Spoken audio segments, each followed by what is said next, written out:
Hello, everyone. We're done with E3 at the time of this recording. Just a few hours now, actually. Wow. Oh. Really hitting the ball early this time. Has it still been going Yeah. on, like, all through the workday? Well, I mean, it goes for a few days because of the show floor and all that. Oh, okay, yeah. Until But Treehouse is done, the E3 shit- is still a thing. Yeah, until Nintendo stops live streaming, it's not really over. But for the most part, the things people give a shit about outside of the convention is done. Yeah. Right. Conferences ended on Tuesday, so Basically, that's when it ended, yeah. as far as we're concerned. Yeah, I guess we're kind of going to start pre-E3 again. Because, we can't just have E3 We anymore. couldn't even get our frickin' pre-3 discussion up without it being immediately out of date because the frickin' oh god, what was it? The Pokemon Direct was announced literally like 2 or 3 hours after we finished recording our pre-3 discussion, and then Death Stranding stuff went up like literally like between the next day. Yeah, like Death Stranding stuff. So we'll just do pre-3 in January. Death Stranding's the Kojima thing, right? Yes, it is. Yes. Yeah, I still don't give a shit. Okay. Well, It has a date, so that's something. yeah. So yeah, pre-E3, Death Stranding has a date. Fetus is still funky. So that's like, okay. it's like actually like they actually showed some substantial stuff, and again, like if you go back and watch our pre-3 discussion, we were like super pessimistic about them showing anything substantial about that game, and then you know what, like screw us. I just have one question. Does it look like a game or does it look like a movie? So that's the thing, is they did show some substantial stuff about Death Stranding. I still have no idea what it is. Oh, really? That sounds like Like it looked like just a wandering simulator with the basic plot, but in terms of gameplay, am I just walking? Sometimes it's stealth, sometimes I have a ladder. At this point, it's just a matter of what people say about it when it comes You out. see, Yeah. that just makes it sound. I hate to be that guy, but that just makes it sound like every other game that AAA devs are making right now. So, I mean, Kojima will probably do it better than they do. Maybe, but we'll see. It's definitely going to be more about the themes Yeah. and storytelling rather than what you actually do. I don't Sure. know. I guess I'm just fatigued with Kojima's brand of storytelling, which is we're going to talk about what we're talking about quite a lot and leave absolutely nothing to the imagination. Yeah. So how's the weather? Weather is relative. In this essay, I shall demonstrate. Well, that's the thing. Oh, God. And it's not just Kojima that does Someone carry this. the It's baby. actually a problem I have with, like, The Dark Knight as well, where they just talk and talk and talk about their themes. And they talk and they talk and they talk about their themes. And it's like, there's other ways to get your themes across than talking about your themes. But, I might be giving Death Stranding a little too little credit. But we'll see. Yeah, it could absolutely rock our socks off when it comes out later this year. Yeah. It's just that I have no reason to be excited. I for have it, no let's put it reason that to way. be excited or pessimistic. I have no feelings. That's fair. So you finally admit it. Yeah. Let's see. After that, we have THQ announced a trio of new games. Oh, yeah. This I'm down I with. completely missed the Battle for Bikini Bottom remaster. I'm actually interested in that. I'm Darksiders so and excited Destroy for All that. Humans I have no feelings on, though. So it's really funny though because the Pokemon Direct and the Battle for Bikini Bottom remaster were like within hours of each other. So you had two different types of people on Twitter where you had the people who were talking about Pokemon and then the people who were talking about SpongeBob Yep. pretty much, which was pretty great. But yeah, dude, I people had talked about the possibility of that game getting remastered, but I kind of wrote it off because, like, since it's a licensed game and, whatnot, I figured the rights involved would make it basically, like, impossible for it to realistically happen. But, Yeah. you know what? It did, and we didn't really see much real gameplay, we didn't see any live gameplay footage. So that's one thing, but they did say that they were planning on adding in elements Robo Squidward, yeah. Yeah, well, Robo Squidward and some other stuff that were cut from the original game, which I think is really cool. it's getting the full Insane trilogy like treatment, which I didn't think we were gonna get. I thought it would just be upscaled and then put on a cartridge. Same. Remaking PS1, PS2 games so hot right now. So it's less a remaster and more a remakester. Yeah, it's a straight remake. Yeah, so Okay. it's less of a like we're porting this game onto modern consoles and more like what Spyro and crap. They're jumping on the Insane Trilogy, Reignited Trilogy bandwagon early enough that More or it less. might actually work for them. Yeah. I predict that within a few years, people are going to get really fatigued with that stuff, though. So, Well, once you run out of the good games. well, Yeah. you'll never Yeah. run out of the good games. The problem is we're seeing a lot of these like basically 1-to-1 or close to 1-to-1 remakes. And they're coming out alongside stuff like Resi 2 and Final Fantasy 7. At some point, the luster is going to wear away. And Sure, but I think that's the matter of any sort of generation getting like because for a while it was a lot of, hey, this is a game that's based on the NES or Super Nintendo. Yeah, we're not I really suppose. like those games are existing, but they're not being hyped up as much anymore. Yeah. So yeah, this stuff will fade away. But right now, the PS1 and 2 era games getting the remaster treatment that is definitely in and will be for a few more years. yeah, it's just it's good that Battle for Bikini Bottom is getting in on that trend this early, because I don't think that it would work very well for THQ if they did it like 2 years from now. No, it's also only $30. That's pretty. That's pretty okay. Yeah, well, Spyro was crazy. 40, was it? So that's not Yeah. too surprising. Yeah, all things considered. it's a little. I think it's a little hard to find Battle for Bikini Bottom on PS2 right now, isn't it? That's a It's little not unhard. It's basically you're not going to get it cheap. Pretty much, you're gonna buy it for about that price. Pretty Is much. unhard a word? It is now. Okay. Yeah. So What's the dark? Why is it spelled? I spelled it wrong, okay? You spelled it like Darkseid from DC Comics. You can tell Ryan wrote this document. I typed really quickly, okay? Darksiders. Like We have this list of games that we have for this discussion, and you can clearly tell Ryan wrote it because he injects his own personal commentary in brackets in certain things. And I was like, we get it, dude. yeah, Death Stranding trailer release date. Feet is still funky. Okay, yeah. Darksiders sounds like a supervillain. Like it sounds like the Legion of Doom if they made the Legion I of don't Doom really now. know what it is, but they technically announced it. So wait.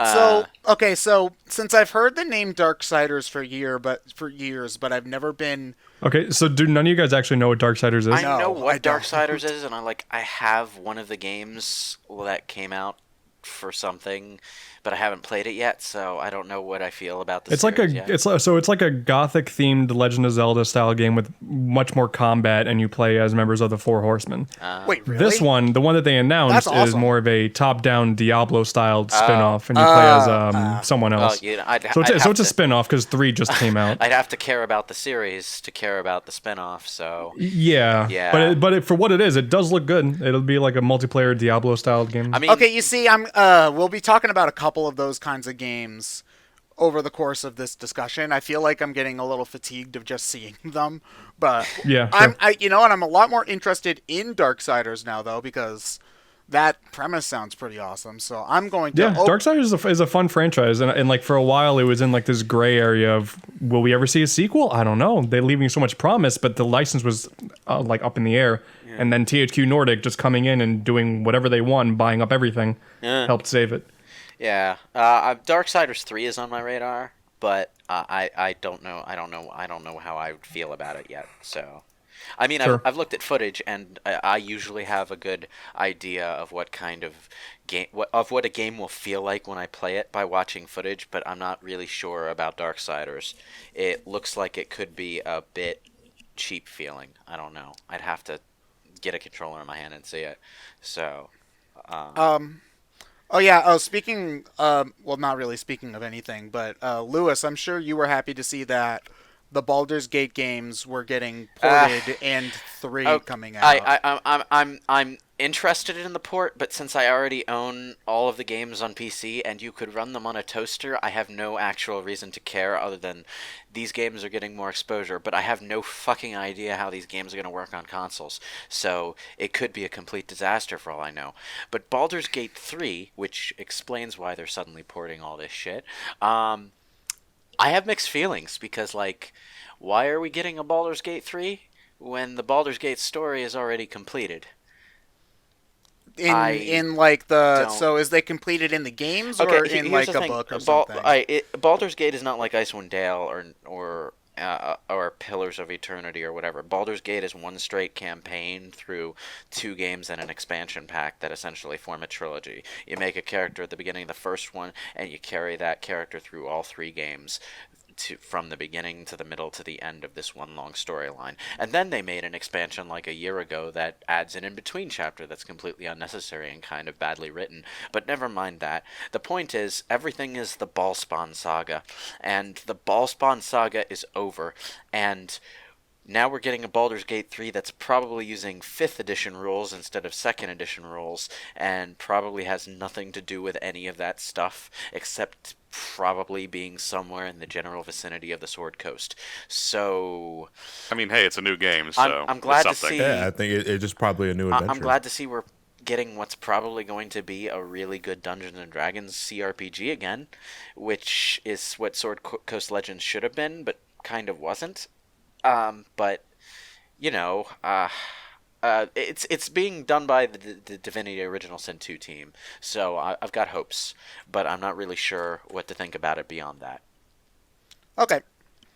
I guess in terms of this other stuff, I'm actually pretty pumped for Destroy All Humans because I played a lot of that at friend's house, and that game It's is so random. it's so Yeah, it's so like random. It hasn't been referenced in like over 10 years. yeah, It's a good game. The first one is. Yeah. But it's Yeah. so random there to was bring still it back. reaction to it, so clearly there are still fans. Yeah, it's but- a good game. It's just I figured we would never see it again. It- Like, it's a Well- franchise that was good and then got ruined because the last 2 Destroy All Humans games were not really all that good. They but made they're- like they're a million roughed out of them. garbage, Is yeah. Well, you the know, I've problem. But never- it's weird. No one was talking about it. That was like a pipe dream that someone had like 10 pipe dreams down on the list. I've never touched that series, so I have no feelings on it, but I am glad to see an old series that had potential that was squandered be given another chance, you know? Yeah, So it's if- another one of those if- the PS1 2 era remakes that's just coming out It's- just for the sake of it. Just for some context, it's basically GTA, but you're like a 50s B horror alien, trying Yeah. to take over the Yeah. world. And you know Pretty that's much. that's not really to my taste. I'm not as heavily into like straight up humorous hijinks games. Oh, it's entirely a game you just fuck around with people. Yeah, Yeah. More or less. And then there's the other thing is I think it's heavily a multiplayer focused game, isn't it? No, Not No. at least the first one wasn't. the first Oh. one's entirely single player. Oh, okay. So Yeah. it's like Halo, where it Well, was no, single not player. Well, no, really. no, It's- Halo. No. It's not really like Halo at all. It's a third No, person. I mean like in the single player multiplayer situation where Except Halo It's- 1 actually had multiplayer, and Halo Did and it? Destroy All Humans 1 doesn't. you see I always Yeah, see it people did. talk about like Halo 1 for its campaign. Halo And 1 had then- multiplayer. They have a multiplayer. That's the what People that's what remember everyone the played. campaign But like a whenever they little talk bit. about Halo for multiplayer, it's always the later games. Well, You gotta stop surrounding yourself with single player minded people. Well, Like- I mean, did it have multiplayer or did it have online multiplayer? I think it did It had have both- it had online both. multiplayer. It had local I and think online. it's just that Xbox the- was, pushing that on. Yeah, the the ball. original Xbox had it. Yeah. I Okay, think it's yeah. more just that the multiplayer in like 2 and onward for Halo ended up blowing out the originals out of the water so bad Yeah, that makes people sense. don't really talk about the originals multiplayer all that much anymore. I've kind of gotten us off track. Destroy All Humans. It'll be good. Yeah, I'm sure if it's a straight remake like Bikini Bottom, and the rest will be a good game. yeah. I can see. And that. the last, Destroy All Humans is much like Bikini Bottom. We're in for a good time. Alright. yeah, I'm seeing that Yooka-Laylee is making a 2D side scroller. I'd kind of like to see Yeah, them that do was- the that- 3D that was- platformer right Oh, first. they will because the Honestly. game's coming out. The 2D game's coming out this year, so Ah. they'll move on to a 3D game soon enough. So but this is probably just their way of getting more funds for their second attempt. Yeah, Yeah. without doing another Kickstarter or yeah. whatever. Yeah. I mean, Yeah. I'm sure they don't want to because Kickstarters tie you down development-wise way more than people realize. nice. Yeah. And I mean, So Ant and I think are kind of. I don't know if we're the minority or not, but we. I like it. Yeah, I I like like it. ukulele. I like it too. So this game. That's as far as I'll go. I found it an okay game that was just missing a lot of potential. I like ukulele, but I don't like it as much of the game as it's trying to ape. So, yeah, that's yeah, my feeling on basically. it. well, I don't follow ukulele news at all, but since this is It's Ukulele Tropical essentially, Freeze. a side game, basically. Yeah, pretty much. Yeah. Is it reusing a lot of assets Yeah. from the Well, original? Like It also really looks like it plays. shamelessly. It looks like it's playing also exactly like Tropical Well, Freeze. You know, okay. as Bloodstain proved, the Kickstarter series side games can be really kick-ass at times. So, maybe this will surprise me. Yeah. It has a terrible logo. It has a really bad name, but the game should be okay. Yeah, the logo looks straight out of like The clip logo art. looks like Microsoft word art. Yeah, exactly. Okay. It looks like clip art pretty much. But David Wise is doing the soundtrack. Yeah. So That's something. that's worth the money. Something to look forward to, yeah. Yeah. Yeah. Right. I Next just up, worry that Playtonic is going to be the company that is remember Rareware? That's it. Yeah. Like next year they'll do it's a ukulele kart racer. And be like, oh, dude, crazy! It's like exactly like Diddy Kong Racing. Weird. Ukulele Racing, where we have a polar bear instead of a grizzly bear, and a cheetah instead of a tiger. And then they make a game where the snake it's getting all drunk and whatnot, going on adventures. Maybe, like, wow, crazy. Maybe they should just do a deal with what company's in charge of CTR and have them add like Banjo or something as a racer there. Because No, you don't want to be otherwise- too blatant. So Yeah. so when it comes to the first real conference was well, I mean, Well, I guess technically, the first EA. presentation, the first thing was a E3 thing for Stadia. What was that? That's Google's Technically streaming counts. service, right? The Yeah. Google Yeah. streaming Okay. service, which, the stream quality Can I- was can I absolute say- garbage. Yeah. They- I don't want us wasting so much time on this. I think everybody knows what we think about Yeah. It looks dumb. Just, it's I just going looking to at the- destroy your just data looking limits. at the bullet It's gonna be points bad. here and the way, like Ryan dedicated a whole bullet point to no way in hell this works. I think we can Yeah, just no. pass up talking about this. I Like, the do day want. before YouTube was down and Yeah, all of Google and- stuff no, was and- down. Like, and wow. then during the stream they couldn't get it to go over 360p on their own So dumb. YouTube streaming service. It's like 360? It's gonna be it's gonna take a long time for streaming to hit the mainstream. Yeah, Especially if okay. people want like 8K or whatever I'll give them ridiculous buzzwords. I'll give them a little bit of leeway with that because I imagine setting up an internet connection in that kind of venue is a bit of a crapshoot. The guy who's the Skyward Sword incident Yeah. of 2010. Yeah, the guy who's running the helm of Google right now is the guy who was running the helm at Sony during the early years of the PlayStation 3, and that should give you all the information you need to know about why they're doing poorly. Are you joking or no. Nope, that bald guy. He was like one of the main guys at Sony. Yeah, he during was out there during 2006 and Giant. 7. Yeah, he was out there during Giant Enemy Crab and all that. Oh, Jesus Christ. So wow. that quite frankly explains You everything. see, I thought you were actually joking there, but you're Nope. okay. Okay, So if- anyway, Stadia so will we're stream gonna at the highest Stadia, quality. we should- Stadia will stream at the highest quality of 599p, 599p, 599p. if we're skipping Stadia, we should move on to what Ryan calls the EA Snooze Fest before Nintendo tournaments. Yep. At least it was shorter. I'm this sensing, year. I'm sensing bias in these notes. What? BrainScratch I- Com's biased? No. I mostly stop once we get to Microsoft because EA is EA, Yeah, okay. and we know EA. dumb. So. Just Star Wars looks okay, and that's about it. Yeah, it looks fine. I'm not particularly excited for it, but it looks like a. I'm actually really excited for Fallen Order, but that's more because I'm familiar with Jedi Academy and Jedi Outcast, and this looks very much like it's going for that, Well, and that's something I was sure we'd never see again.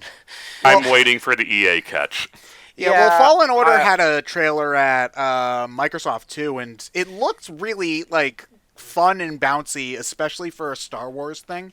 Because a Yeah, lot yeah. of That's the thing that has me hyped because okay, Jedi Outcast and Jedi Academy and Dark Forces 2 before that were fun and very interesting games, but they were very old school jank in that way, where you had this first person control scheme and you did the lightsaber thing in third person, and it's really really interesting, but it's also old.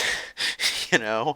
So seeing it in action with that kind of more like weighty modern gaming feel that's definitely for a controller and not ported to the original Xbox from a PC at all, that looks like it'd be hella fun. And, you know, I, I, I give the main character crap for looking a bit boring, but to be fair, the main character of the Jedi Outcast game looked even more boring. He basically looked like Obi-Wan Kenobi. To be fair, the main character of the original trilogy also looks boring. Sorry, Yeah. Mark Hamill. Yeah, I know. It's just, you like- know, we're going to this from being able to create our own characters in Jedi Academy. So I hope, like, Yeah. after Fallen Order, they go back to that and let us have our fun making our characters again. But apart from that little niggle, I'm actually really looking forward to it. So I'm just waiting to. I'm just waiting for the EA catch, and I'm waiting to see kind of how it comes out because as I've said before, I don't trust EA at all with Star Wars but right now. You have a note here, and I remember you making a comment on Twitter, like you were comparing it to the Episode 3 game. It looked, it looked like the Episode 3 game to me because I hadn't played Outcast or whatever. I'll just say the Episode 3 game was basically the Lord of the Rings: Return of the King Star Wars edition. The Jedi, the Dark Forces and Jedi Knight games from back in the day were a lot more involved in that. So, the trailer for Fallen Order basically looked like what I wanted The Force Unleashed to look like way back then. And one thing that I think You're not people wrong. tend to forget is that Star Wars, the movies, are very like silly, fun. I'm not trying to say that they don't have deep moments, but there's a lot of silly, dumb, fun stuff in the Star Wars movies, and this is like the first game I've seen to really capture that spirit and not try to be so serious. Well, to be which I fair, really the like. games it's based on that I keep mentioning in reference to this also have a lot of that going on. Okay, well then, So- I'll have to look into those because Yeah. this is the I first mean, time I've heard of those. The too. storytelling is a bit stiff in those games, so you have to sort of get over the cringe curve. But apart from that, it has a lot of the same feeling. It's very faithful. Okay. So, anything else about Star Wars? Not no. really.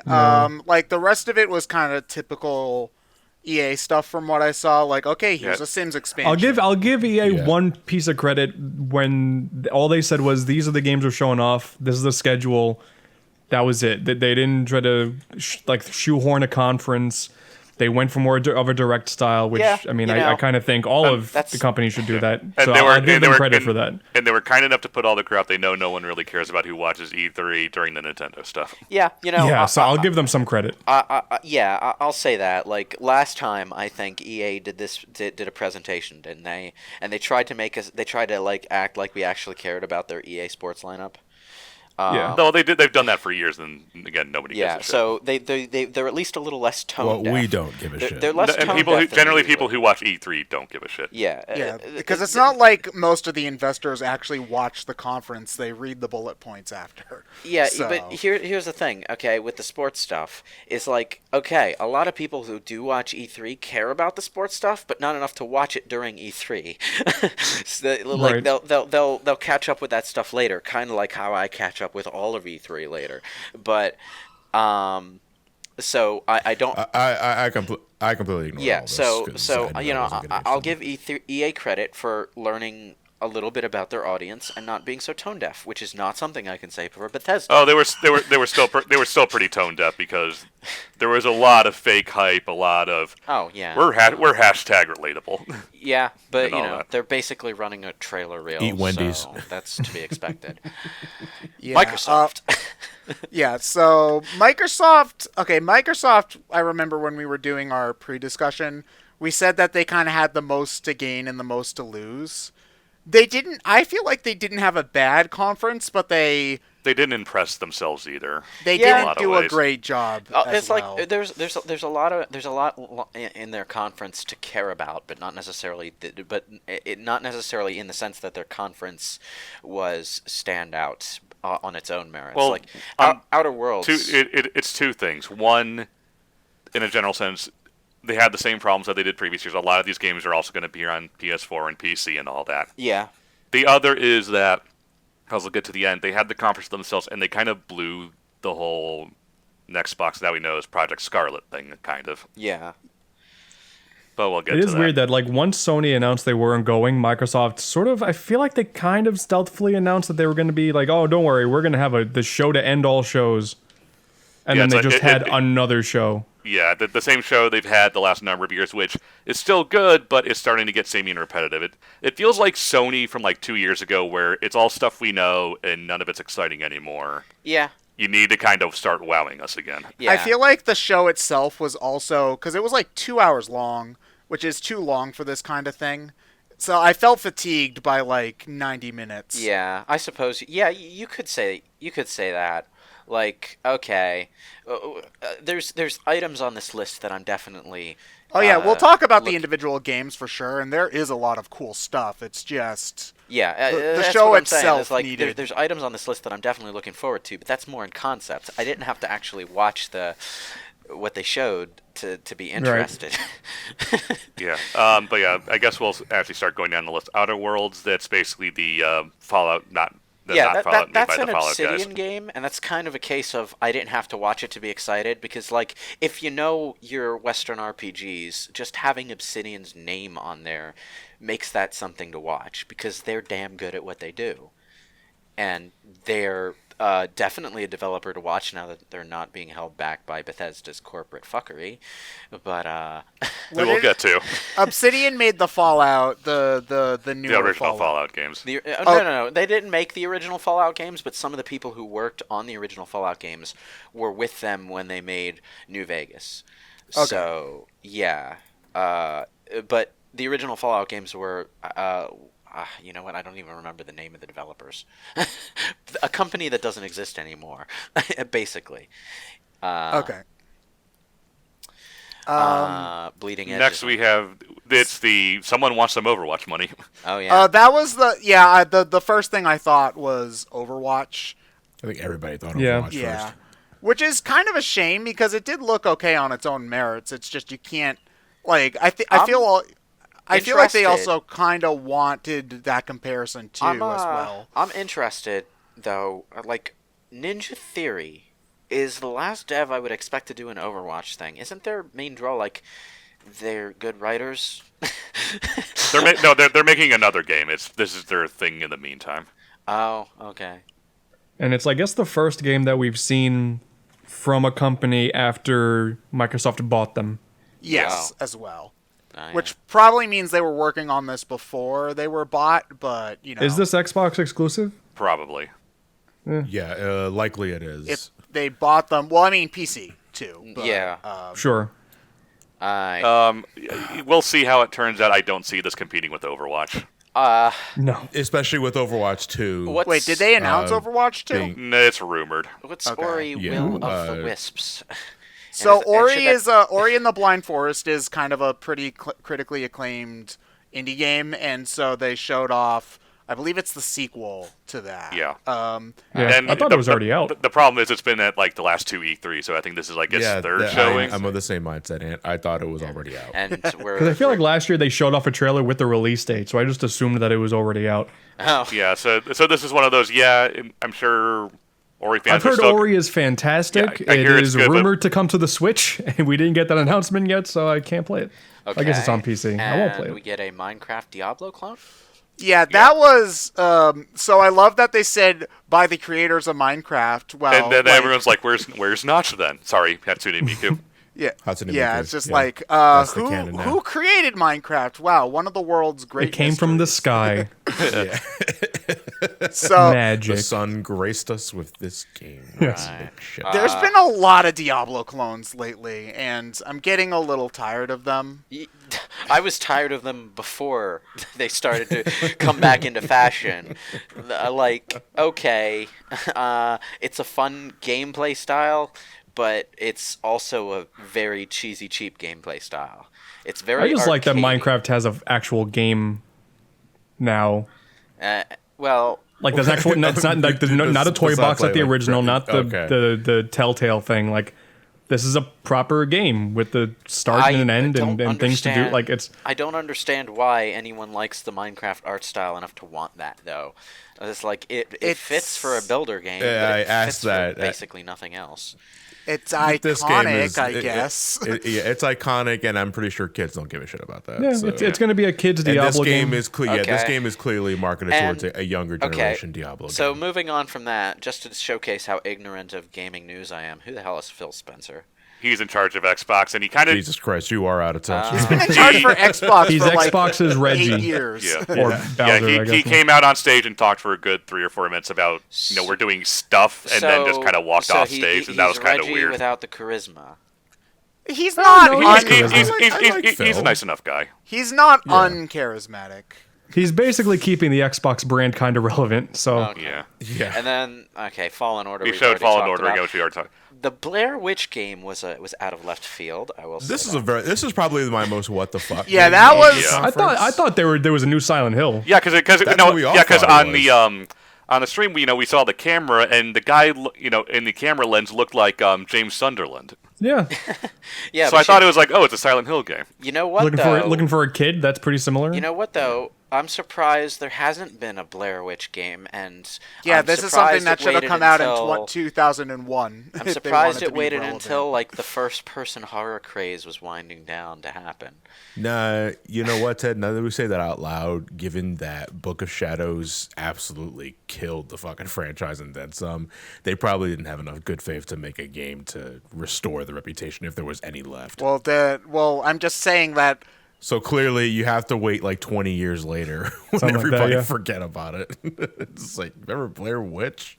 Uh, Yeah, I I mean- do. Well, at least your mom might. Yeah, I but- mean, I don't know what to. We didn't really see gameplay, just a lot of horror-y. we didn't even see a lot of scary gameplay in all of No. E3. Yeah, that was another no, big there problem. was. with You know E3. what? I only had to do the.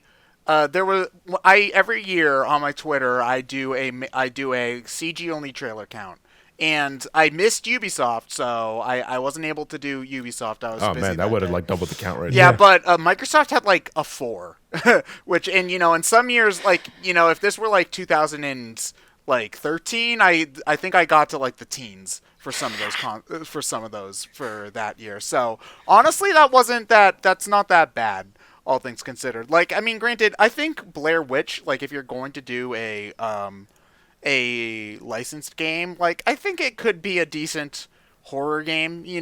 I feel like the idea of, like, if you make the HUD like an old school camcorder HUD, like, that could be neat. That's been done a lot in first-person horror. Yeah, I games, was gonna though. say the problem is in this year of 2019, when both developers and the indie scene especially has already milked that concept for what it's worth and pretty much make a better Blair Witch. How does Blair Witch? Well, I guess here's the thing. having what kind of having a budget? budget. What kind of is budget one does of them. Blair Witch have? Yeah. We don't know. Enough to Well, be who's shown even off at developing it? E3. If it has a good budget, here's the thing. Okay, those first-person horror games usually don't have much of a budget. Yeah. One of the Dude. one of the actually surprisingly charming aspects of Resi 7 was that it brought some of those elements in with a budget. So I would like to see what that kind of game can do when it's like a full AAA kind of thing. I would argue that those other games though can show you that you don't need a budget to make it effective. Well, yeah, I know, but at the same time, it can be really interesting to see what you can do to push the technology with it. PT. The thing is, we didn't see any gameplay. We don't know what it is, so we have no idea what I kind know of that, game. but what I'm just budget trying to it's make getting. a point about like why maybe we should keep an eye on this one. PT. As another example, everyone went gaga over PT. It was supposed to be like a fancy tech demo for Silent Hills, and it was such an interesting standalone experience that people go out of their way to like keep it on their systems now that it's off the PS Store, and they'll still play it. It's imagine that kind of thing except as a full length experience. That's another interesting angle this could follow, but we'll see. I doubt it's going to be an overly long game. Oh, probably. Like, I Well, mean, by a horror full-length games don't- experience is probably like a 6 to 8 hour game as opposed to like Horror a 45 games don't minute do one. particularly well as a long game anyway, because eventually you get desensitized. So it's better. For Eventually, the Blair Witch starts coming out of the washer and dryer. It's like, okay, this is goddamn ridiculous. Yeah. The next thing on the list is something that I'm really looking forward to, even though I have no idea what the pen and paper With franchise the is. inclusion of Keanu Reeves, I am now dubbing Johnny Mnemonic 2. You're breathtaking. Cyberpunk 2077 from CG Project Red, who created the Witcher trilogy and really broke out in the mainstream with The Witcher 3, which was the first Witcher game that was actually like really, really good rather than a broken masterpiece. So yeah, I'm looking forward to seeing what they can do outside of the Witcher franchise, and I'm a little iffy on it because it's first person, and that always gets me a little weird. That's another thing. Cyberpunk is a pen and paper RPG thing. So this is looking quite a lot like a Vampire the Masquerade Bloodlines situation, and I love Vampire the Masquerade Bloodlines. So, now I've got two potential second comings of Vampire the Masquerade Bloodlines to look forward to. The actual sequel and another pen and paper based first person game that, I'm really into. And also, it looks like it might also be better Deus Ex, which we need a better Deus Ex. Keanu Reeves was just a really random inclusion, though, for me. It's just like, I love Keanu Reeves, but why? I think that might have just been a take that at Kojima, but at the same time, okay, CD Projekt Red has exactly like one mainstream game under their belt. They're trying to hold on to that because remember, this is a Polish developer. Eastern European developers don't usually get that kind of limelight. Yeah, that's also true. So yeah. I mean, Also, Keanu's known for a lot of futuristic stuff between Johnny Mnemonic and Matrix, obviously. So it's a fitting cameo. It's like, the Yakuza series getting an actor from Japanese crime movies. It makes sense. I just hope that that he's not the only person they pay, and it's not like what is it, Oblivion, where they front bill Patrick Stewart, but he's in the game for 30 seconds. I wouldn't worry about that, okay? Just going off what they did with The Witcher 3, their writing, their presentation, the voice acting, all of that was on point. Just about the only place The Witcher 3 falls flat on a story and roleplay standpoint is the second expansion pack, which kind of semi-forced a happy ending onto everything. And that sort of made it not quite as awesome as it could have been. But just the general production values of The Witcher 3 are some of the best in gaming. So I wouldn't worry about it. All right. They didn't really show much gameplay at all. No, they haven't shown much gameplay of that game in general. Yeah, well, and they didn't show a release date either, if I remember Yeah, correctly. they did, April. Yeah, April? Oh, okay. It's coming out next April, yeah. Okay. They showed the cover art and stuff, and the one point of criticism everyone had is Sucks. that No, it's really bad. it's the same cover art they did for The Witcher 3. A blank background color with the main character pasted over top of it. Even the title of the game is at the same place as it is on The Witcher 3's cover.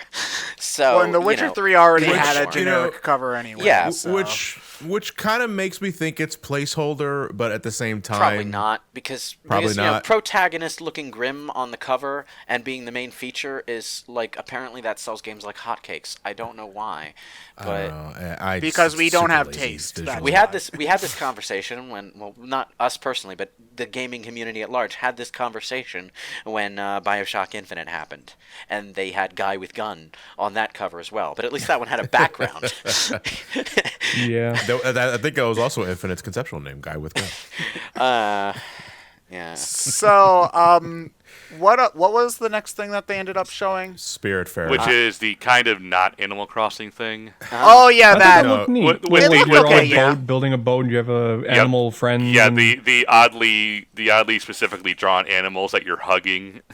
Yeah, and then there were stuff. like these sentient gods or whatever, because Yeah, one turned into it's- light. Yeah, it's like this is kind of a weird, Kind of makes it sound overly like it's, detailed Animal Crossing. That kind of makes it sound like the opposite of Stardew Valley, except Animal Crossing instead of Harvest Moon. Yeah, it looked like a decent enough game. The problem is that unless if you're a big name like in Animal Crossing, it's hard to show I'd say especially for a new IP in general, it's Yeah. hard to show off what makes that kind of game cool and interesting in a press conference. Yeah. So, you Yeah. know. I mean, talking about guy with a gun as a cliche, artsy indie game is also another cliche. Yeah.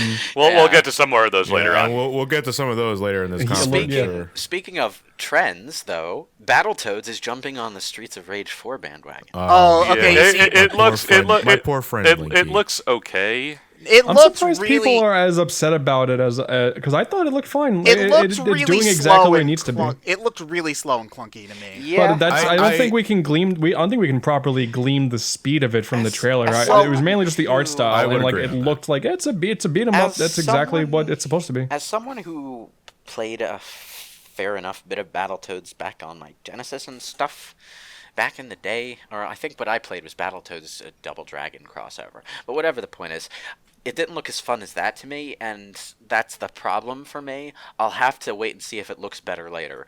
But but when I saw Streets of Rage 4, one of the first things I saw when they started to show gameplay is, wow, this looks even more fun than the older games. So I that's where I'm kind of at the moment, and if we're gonna start like visually speaking, I think I don't really like the way it looks. To me, it looks like a cheap mid 2000s Newgrounds beat 'em That's up. Yeah, kind of it what looks I like saw. it looks like a that's flash game. yeah, Yeah. and you know what? That's kind of No, it can work, but Well, I the mean, feeling- Even kind of- Castle Crashers had a more impressive art style, though, is the thing. And Yeah. the big thing about when I say it looks slow and clunky is if you look at the attack animations, there's it takes so long for them to go from their wind up animation to the giant foot or whatever coming out, which makes it feel kind of laborious to play. I mean, granted, real gameplay would help, but Battletoad, like those kinds of games don't. I feel like 2D beat 'em ups don't work as well with the kind of slower, really kind of crunchy kind of action. Usually, faster action works better in 2D. So Yeah. we'll see. I mean, we didn't get a release date, so they'll still have time to polish but, it. this is not necessarily Battletoads' fault again, but it's the visuals to stick with compared to Streets of Rage 4, which is another beat 'em up that we were all looking forward to. It just doesn't look as good. Maybe I'm spoiled, but No, it doesn't again, look that's- as good, but personally, I think it No. looks fine. Like I thought Streets of like also Rage changing 4. the hoverboard, like changing the bike stuff to behind the back. Like I thought that okay, that's the bike stuff looks Yeah, fine. there are things going for it, which is what I'm obviously going to buy this Yeah, anyway. it's one of the things that sticks out to me though is that Streets of Rage 4's art style makes it look like it's trying to advance rather than just trying to evoke the old feeling. So, Yeah, it's odd. In some ways, the new Battletoad style, in a way, feels like a regression, Yeah. which I know is weird given we've only had the 8-bit and 16-bit games. yeah, And maybe the arcade game, if you want to count that. it looks But like it somehow looks worse. it looks than like an those. HD game trying to ape a 16-bit game rather than an HD game trying to be an HD game, which is the feeling that Streets of Rage 4 gives me. Like, the characters have new designs, and the art style is not anywhere close to what the old games looked like in terms of how the characters are rendered. So it's interesting. So I think we all like the heyday of Streets of Rage, and we're liking where Streets of Rage 4 is going. So it's like it's clearly building upon that. But for me, in regards to Battletoads, I never liked Battletoads. I thought it was always difficult for the sake of it. I thought graphically they always looked ugly. Music was fine, but like I just nothing about Battletoads clicked, and something about the cartoony nature of the new one. Like I was like, oh okay, this looks like something I would much more enjoy. To me, it was everything about it. It was the difficulty. They definitely. they unsexualized the Dark Witch like to a ridiculous degree, and I wish they didn't go that far. Man, but otherwise, these it looks fine. these SJWs are getting out of hand. I'm telling you. Man, how dare they? I mean, I redesigned the Dark Witch. Hire me square. oh god. Okay, Oh, let's God. not Oh, bring that up. let's save it at least Let's- for yeah. Final Fantasy VII, would we? Yeah, You know? moving on, we have RPG Time: The Legend of Right, which started off with definitely not Dragon Quest music. Dude, it's almost like note for note the Dragon Quest theme. What the hell? Like, That was weird. I'm not sure what to make of it because sometimes it did like, oh, this is a video game where you play D&D, but then it also has like actual RPG gameplay going on, and then it's Wait, that makes not it that, and it's like that weird. makes it sound like what's a pixel art indie game. What is it called? Evil That Eye. was That's about tabletop. real That's specific. about people playing a tabletop game. Knights of Pen and Paper. That's the one. Knights of Pen and Paper. It's kind of like that, but also a lot more stuff going on. Which, could be an interesting And the art style concept. is literally like it's People on a doodling- notebook yeah, on people top of doodling on their other notebook. statistics on the side. That could be interesting, but It made me think that it was an indie movie from the mid 2000s. Yeah. But, Oh my God, yeah. If they're gonna take it that far, like what I would really like to see is that kind of game with actual role play going on. That would be fun, wouldn't it? I think it would be fun. It'd be extremely meta, but it'd be fun. Next, we had an indie sizzle reel, which the only one I remember is that deer game. Oh yeah, the deer game. Oh yeah, that was looked cool. like what if Bambi's mom didn't die? Basically, I don't know, man. It's going to be post-apocalyptic. Maybe there's I'm gonna be not some paying message. attention. Maybe I'm just misremembering. But I'm sick of these games where it is just. It's more about how you're guiding a character from one destination to another in a post-apocalyptic world, and it's more about. It's probably a very blatant environmentalist message. This one's gonna gain traction because it's an animal. Because you get to play as a cute animal. It's just but a that's deer. clearly the playing as the deer or whatever is clearly not the point of the game. Sure. It's getting tired. I Yeah. will say. Just it's not a bad concept in itself, but the main draw of these indie games has to be their artistic originality, because Lord knows they're not competing with other games on many other fronts. Well, this isn't very original. Yeah. That's what I'm getting at.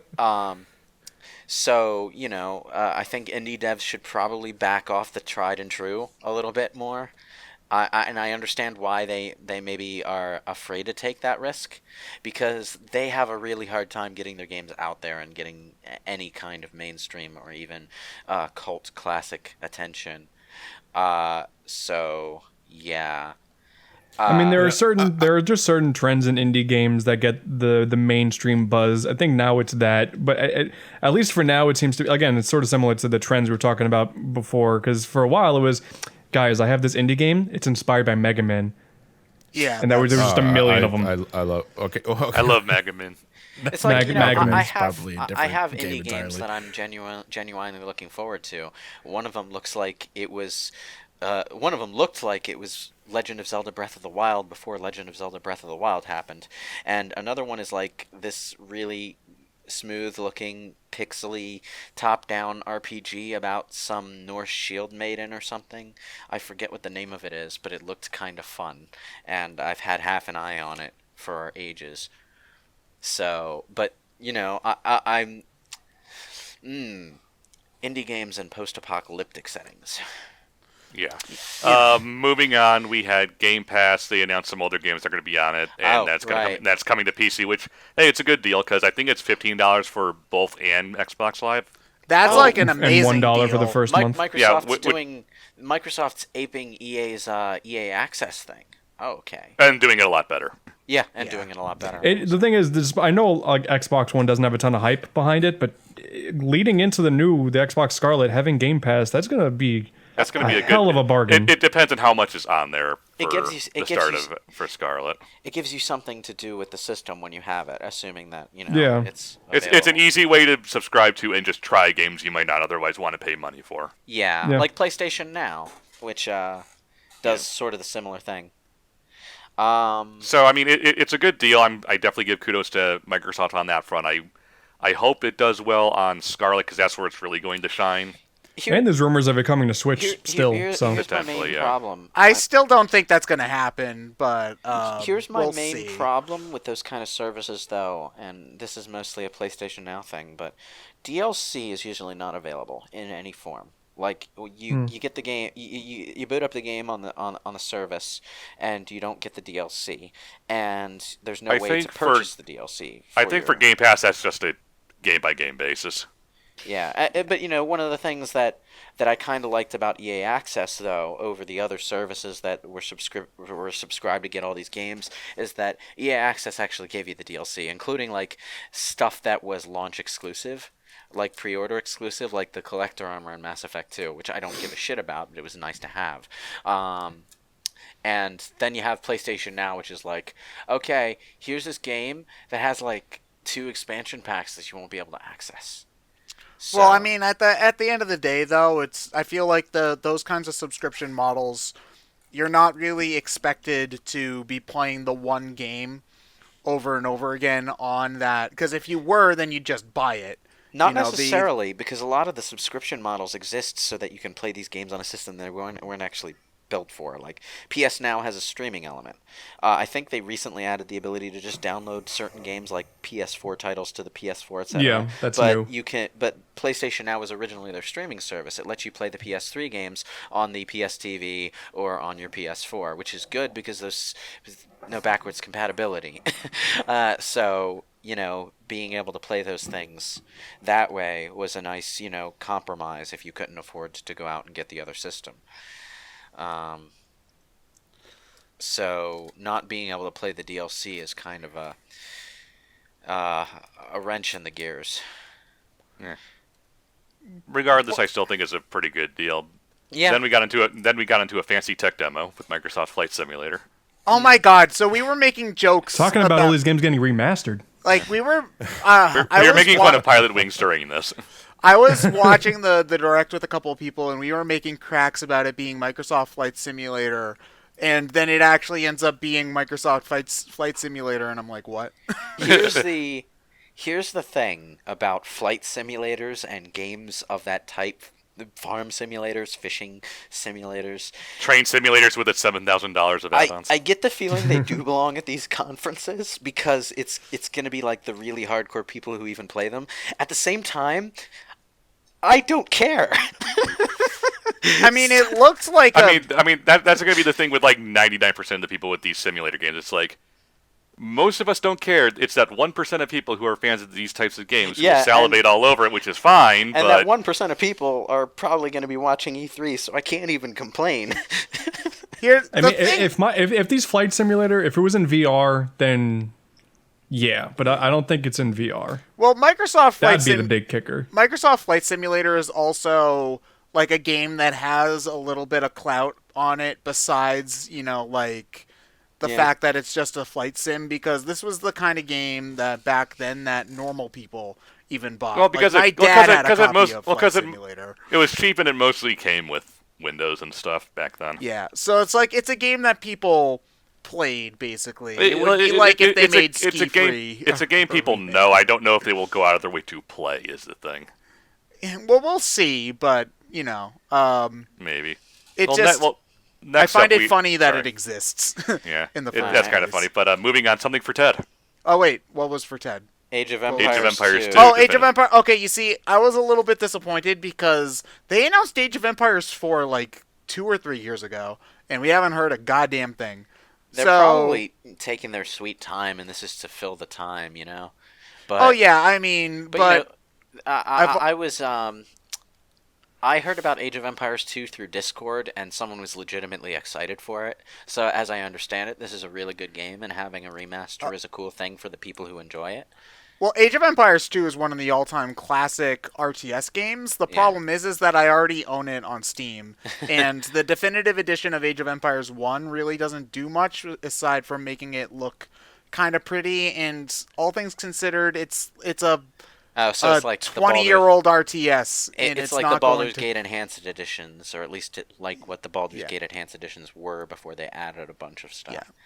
So yeah, like I'm not trying to I love Age of Empires. Some of my best memories growing up are of playing that with my dad, Age of Empires 1 and 2 with my dad. But 4, please just show it off already. God, I've been waiting for forever. So we'll see. I'm glad that. Hopefully they add some stuff into 2 definitive that will make it worth buying. And if they take out the cheat code that gives you the car, then it's the worst game ever, 0 out of 10. Because you can get there's a cheat code that lets you get like a James Bond car that shoots lasers and stuff while your enemies have like horses and catapults. And you're just like blowing them down with a black sedan that's shooting out. Like, it's awesome. But okay. Yeah. Yeah. Oh, Okay. okay. But Next up is Wasteland 3 Goofy Colorado game. That's the only way I could describe it because I have no idea what it is. Oh yeah, the trailer was this like prospector type guy talking. The guy from the box of failings. Yeah. I couldn't tell you what there. I couldn't tell you what the game was. Yeah, the humor was there, but it's apparently the third game, so the first two had to be at least all right for it to be talked about. But I feel like none of us have anything to say about it other than that.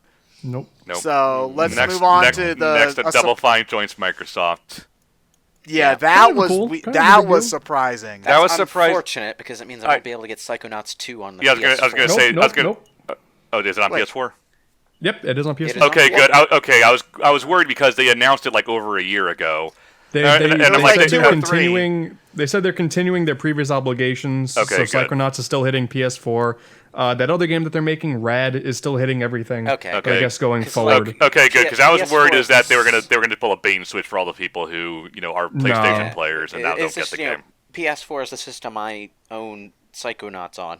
So, Jesus yeah. Christ. That'd be a bit of a dick move at this point. Psychonauts was announced in 2015. Jesus Yeah, Christ. so that'd be a bit of a dick move to pull support for other versions. Yeah, I suppose. Now, Well, all no, of a sudden. we haven't really seen anything from it since then. No, we It's saw a looking trailer super last good. year. The gameplay that we saw. Yeah, at the C3. yeah, I am very much looking forward to Psychonauts 2, and I'm glad And I on can Double just... Fine's Twitter, or YouTube, they've been uploading stuff too. Yeah, Okay, so they've I'm been glad I showing can get it on PS4, and I'm glad it's looking good. Yeah, it's looking real good. Okay, so next up is Lego Star Wars, which is a Lego Star Wars game. Next. Yeah, it's basically a combination of all the previous ones, and it's getting the Episode 9 Yeah, stuff. the only thing I remember from it is Kylo Ren with his Darth Vader snowman, which is it's the kind of humor I expect from these games. So I might Isn't pick this this like one up. the third or fourth time they're retelling movies 4, 5, and 6? I might Something pick, like through that. I Lego? might pick this one up because I skipped out on all the others. So Lego- I think it's they did it- Lego Star Wars. They did the entire 1 through 6 movies. Now doing the entire 1 through 9. Yeah, Yeah. it's weird because they show it, and Lego games Also, do last year they just did The Force Awakens, didn't they? something Yeah. like that. It's just one of those Lego games are like Muso games. They're all the exact same thing. It just depends on what skin you want them for. yeah, and they Pretty get like crazy. slightly more polished every time. Yeah. Slightly. Yeah. Oh, the next one was weird. The Dragon Ball Z Kakarot. Dragon Ball Z Legacy of Goku HD, because if we try to compare it to the other action RPG they attempted back in the day, that's going to bring back some Vietnam War flashbacks for people. Yeah, they didn't show. They showed gameplay, quote They unquote. did show gameplay, but not in the trailer. The trailer just looked like more fighting through the story that we already know. That we've They've already done- played through games like A 30,000 million times. times. Well, here's It's the the Yeah. Saiyan There's Saga proper- again. If I remember correctly, but there's proper gameplay of it where there's an open world. There's characters from the original Dragon Ball because you can interact and do quests with Android 8 with launch. Oh, nice. You Oh, can eight. fish. Eighters Wait, around? really? Yeah, you can fish. Like I remember there's so many correctly- things that you can do in there. You can fly around these massive landscapes, but the trailer just showed us that it's more Okay, 3D okay, fighting, well, which is the not what the Fishing game and is. stuff. You can't sell a Dragon Ball game on fishing. Yeah, Still, but the way how that it he's works is describing Okay, it, wait, Johnny. it's- I will go against that because the way you fish in the okay. game is Johnny puts on that Goku puts on a fake tail and then uses that Right. to fish. Oh, good. Yeah, That's all. but That's enough. Nobody wants to see. Nobody No, wants but to you see know that. what? They That's want to that's fly that's, through that's fields the and kind of punch fan people in the service. face. That's the kind of fan service that'll get the fans going. But here's the thing. Okay, if I remember the concept for this game correctly, right? It's an action RPG. Action RPG based completely on the Saiyan Saga. And apparently, Frieza yes. Saga. And Saiyan and Frieza Saga. Okay, the point is, it's a So small Legacy chunk. of Goku. It's a small chunk of the Dragon Ball Z storyline, which is good because it means that they can go through that story in depth and actually flesh it out and give us a decent adaptation rather than what they've been doing for the last 10, 15 Dragon Ball Z games, 20. which is like hitting all the cliff notes over and over and over again. Yeah. and just I the look cliff I notes. look forward to in this game to spamming Solar Flare, punching, and then running away. That would be fun, though. Actually, So the thing is that the way you're describing it right now makes it look so much more interesting than what the trailer Yeah, showed. the trailer was 90% just cutscenes, which we've all seen a trillion times. It was just generic Dragon Ball crap we've seen 50,000 times. That's the Yes. problem. The trailer just paints it as the most generic Dragon Ball Z game that you've seen 50 times already. But it's a genuinely interesting Dragon Ball Z project. I'm hyped. And I don't really like Dragon Ball Z all that much anymore. But, you know, in the context of an interesting video game, there's a lot of potential for this stuff. You know? So I'm interested. I guess we'll have to see once we get closer to release. Yeah, I suppose. I'll have to look up footage for it. Yeah. Next up so we 12, have. Go on. 12 minutes. It's the spiritual successor to the browser game where you walk into the apartment and then just shout nonsense at those two people and then they stare at you and then you leave. What's the name of that game? Do you know the one I'm talking about? The one with the two people and you can talk about. No, I don't. nobody? I vaguely remember it, but nothing's really springing to mind. I mean, when you do these kinds of games, you always have to be careful about showing too much because you don't want to spoil any twists or other things like that. Yeah. Oh, the writing was terrible. The writing and acting was not up to snuff. Well, it's just like they're having dinner, and she's like, "Oh, so are you gonna go to my cousin's party on Sunday?" And Are we he's just talking about the game? You don't have versus the time, spiritual and you're successor like, to, "What?" Or are we talking about 12 minutes? 12 No, minutes. and Okay. well, the thing is that he just jumped around different things, and it's just like, do you want an answer from this woman, or do you just want to keep on shouting stuff at her that she clearly doesn't understand? It's it's like a choose your own adventure thing, more or less. It's like I So- don't really get it. So it's basically like a visual novel. Kind of. yeah. But if you wanted to sell me on that kind of game, you should have made the writing in your trailer good. 'Cause Yeah. Well, the Groundhog Day loop is not an interesting enough that kind premise of to hook me alone. that kind of game is hard to market in a trailer. Well, yeah, they could market it well by having good acting. That too, yeah. But you know, the thing is, even if the acting and the writing is kind of cringe, if the concept is there, some people will still be interested. But you're not going to catch those people with a trailer. Potentially. Yeah. Moving on to there. Now it was the actual Deer game, but we already talked about it, so moving on. Gears 5. With hip remixes. How do you do, fellow kids? Oh, they didn't really. The that trailer game's was so bad. They with that didn't song. really show any gameplay for that at all. Well, actually. it's Gears. Yeah, but that game's supposed to be coming soon, right? November, yeah. So you That's think they I mean, like we're getting like full gameplay demonstrations for Final Fantasy VII, and last year, like This is Devil May Cry another 5. Yeah. Well, this is another game they've shown for like 3 years now. Yeah, it's like if it's like that close to release, show some gameplay. I think they assume because it's like Gears 5, everyone just knows what it is. At this Okay, point. yeah, that might be right, but that's also a bad way to market things. Okay, I didn't say I agreed with that. I haven't played Gears of War, and you're not going to make Gears of War 5 be my first game by not showing me it. You know? Well, the funny thing about Gears of War is that after they show the story trailer, they show this huge Gears of War set that they have underneath the stage That where was weird. nobody can see. with what was it WWE guys? Yeah, Or with something? WWE, it's like, That was so weird. why do Yeah, you no, I have? was not expecting to see Xavier and AJ. It's just there. like, why did you build this elaborate set to have Yeah. it underneath the stage? And then have like all of 3 people there. And then they were like, okay, we're going to show you a multiplayer demo, but they didn't actually show gameplay. It was another CG trailer. Yeah. So it was like, guys, what are you doing? I don't know. Okay. And then they showed this other side thing with Gears 5 called Escape, Yeah. which I didn't get. And then they did a tie-in thing with Terminator Dark Fate, which, by the way, Terminator Dark Fate was everywhere this E3 for some reason. Is that a movie or a game? Dark Fate's yeah, a movie. it's the next movie. Oh. I didn't even know they were making another Terminator I movie. I dropped off with 3, and I never looked back. You did the smart thing. And then there was the new Xbox Elite controller stuff. Oh, I want dude, to spend 3 games worth of money on that controller.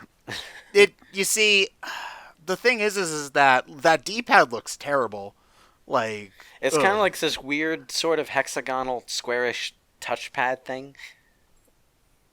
It's $180 for a controller. Ooh, is it $180? Yeah, but it's got all the Oh parts, my so you God. can Okay. customize it It's to like your own. $180 for a controller is absurd. As I whip out the credit card to purchase my slime controller? special edition Final Fantasy VII remake. Oh, okay. We'll First talk about class that edition, later. dude. $130. First class edition. But yeah, $180 for a controller. Next, Dying Light 2. Well, Ooh. This is a game they had last year. It's the Zombies Mirror's Edge thing, which apparently it was also like that in the first game. I just didn't know about it. So yeah, I didn't. I keep on forgetting that Dying Light is a thing. So every time I see it, it's just like, oh, this game looks Yeah, interesting, and it's I just like, have- oh, wait, I've heard about this game before. I have even Yeah. less perspective on this than you guys because I've seen the game's title around, but I've never actually looked at it. So think I mean- Mirror's Edge, but zombies. Yeah, you know, basically. that just kind of makes me not interested because I'm tired of zombies.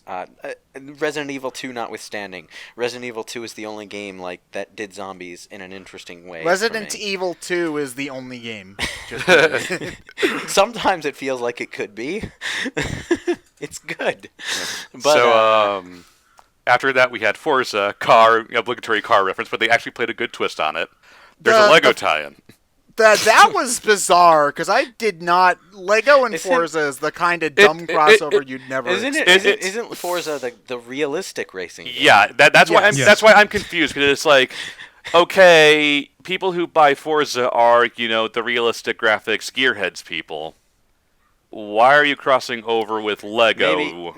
Maybe the visual style they're That- going with. Will Just make it a funny. way to show off how good the Xbox is with graphics, having each individual Lego piece. I They're guess, trying but to it's they're one trying of- to cater to the Lego Racers nostalgia I because mean, Lego if Racers it's a, is if freaking it's a amazing. realistically rendered Lego car, Yeah, I was- then I no- suppose it could be really hilarious.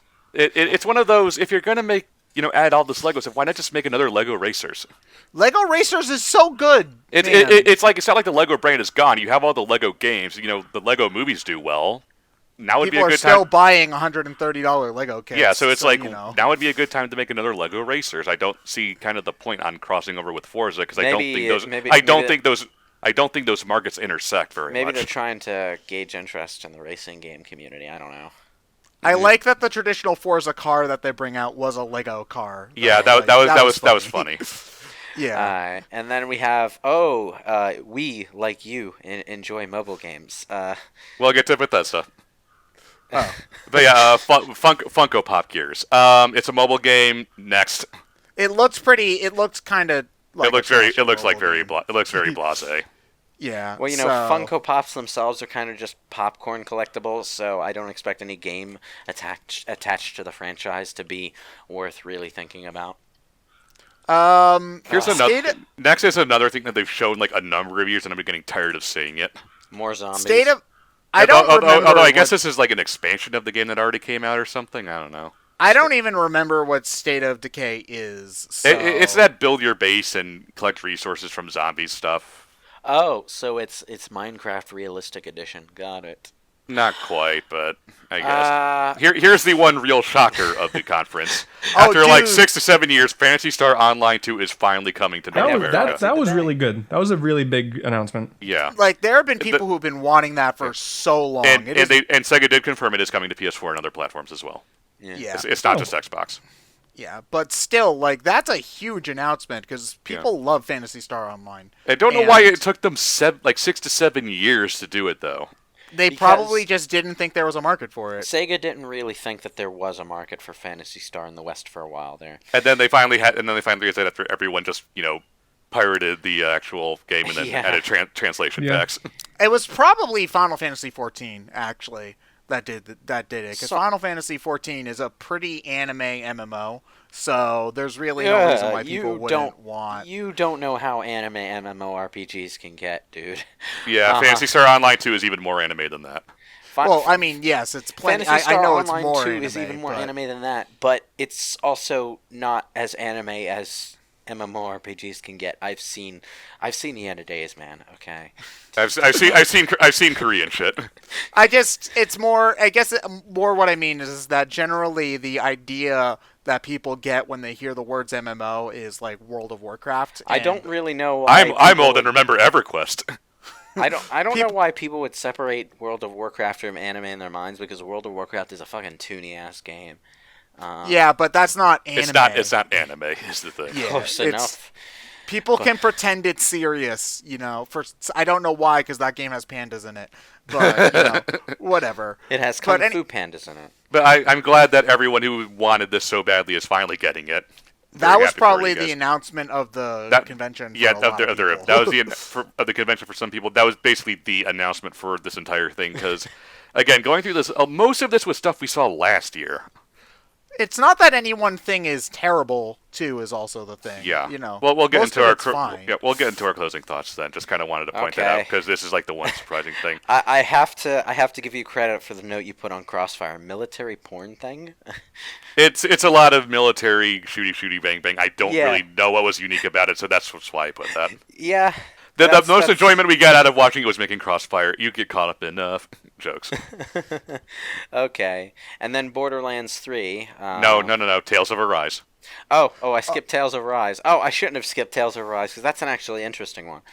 But It's the first time one of those games looks like they've actually had a budget, so yeah, that's Tales something. of games are really, really good and really, really fun, but they're also really, really jank. So I mean, I think my favorite comment about this was, they're really aping the Xenoblade stuff when they're not the swords anymore, but they're the scabbards. Oh yeah, it's you see, I've tried to like Tales of, like I've given a couple of games a chance, and it's just not my thing. I can't get into it. It's nice to see that they've put more money into it and stuff like that, but there's a lot of anime trash going on there. there's and- always a lot of anime trash going on in Tales of. Yeah. I the good think games do it well, but- I think that's kind of the one thing that's really holding the series back compared to other RPG franchises. Somewhat, yeah. I mean, like, there's always the shonen hero who has the best friend girl who's got a crush on him, but he's oblivious. It's that kind of anime trash. It just depends if the overall product is good, because I'm playing Tales of Vesperia now, the remaster, and that's really good. And then I played Tales of Graces, and I thought that wasn't very good. Like, it Yeah. just... It's And this, then Tales of every Exilia- Tales game is the same thing. It's just a matter if they do it well. Tales of Yeah. Exilia is a good one, and one of the reasons that I think it is good is that even though it has that anime trash, it also like has like really strong thematic elements, like even down to who the protagonists are. You're playing as like the spirit of the earth in human form and a medical student. That's like modern medicine and old school paganism as a partnership, Okay. and that's like wow. Wow. Suddenly you're just. I should really also deep. mention before somebody gets mad in the comments, although They somebody already has. We're not saying that it's trash because it's anime. We're saying that it's anime trash. Anime I mean, trash granted, in all the- anime is trash anyway, but as anime trash as a term of semi-endearment, like you point to like Dragon Ball Z, that's anime trash. You point to Sword Art Online, and then you say, "Ew, that's anime trash." Yeah. But Sword Art Online is trash. it's though. the tone of voice that determines the meaning, Yeah. Not our kind of thing, but I know a lot of people are excited about it, so perfectly fine. Glad Well, it's it's here. my Yeah. kind of thing. I'm a fair Tales enough. of fan. I play Tales. well, of I'm a fine. JRPG fan, and it definitely looked better than the past couple of Tales games that I've seen trailers for. So Yeah. I'll give it that. That's fair. But will it be able to compete with Tales of Final Fantasy VII? Probably not. Next, see. next we have Borderlands 3, which, Epic Games and everything that comes with that. I Yeah. loved the trailer though because they were like, "Oh yeah, one more thing for real," and stuff like that.